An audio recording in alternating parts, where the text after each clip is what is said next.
Hey my families, welcome back to my channel Selvam Selvi. நம்மளுக்கு tractor ரெசிபிக்குள்ளே போயிடலாம்.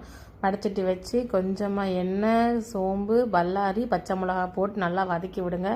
வதக்கி விட்டுட்டு ஒரு தக்காளி நல்லா குட்டி குட்டியாக வெட்டி வச்சுருக்கேன், அதையும் போட்டு நல்லா வதக்கி விடுங்க. வதக்கி விட்டுட்டு இஞ்சி பூண்டு பேஸ்ட் இருந்தால் போடுங்க. நான் இஞ்சி பூண்டை தட்டி தான் போட்டிருக்கேன். இதையும் நல்லா போட்டு சுருளாக வதக்கி விடுங்க.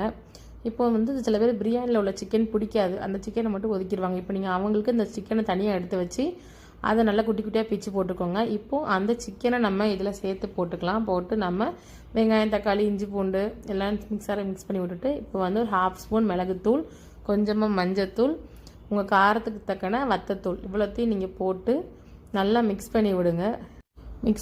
இந்த டைம் உங்களுக்கு வேணால் லைட்டாக எண்ணெய் ஊற்றிக்குங்க, இல்லைனா அடுப்பில் சிம்மில் வச்சு பண்ணுங்கள். லைட்டாக பெப்பர் தூள்னு கொஞ்சம் மேலே போட்டு கொத்தமல்லி எல்லாம் போட்டு இறக்குனீங்கன்னா அவ்வளோதான், ரெசிபி ரெடி. ரெசிபி ட்ரை பண்ணி பார்த்துட்டு எப்படி இருக்குன்னு கமெண்ட்ஸில் சொல்லுங்கள். தேங்க்யூ, பபாய், கீப் வாட்சிங்.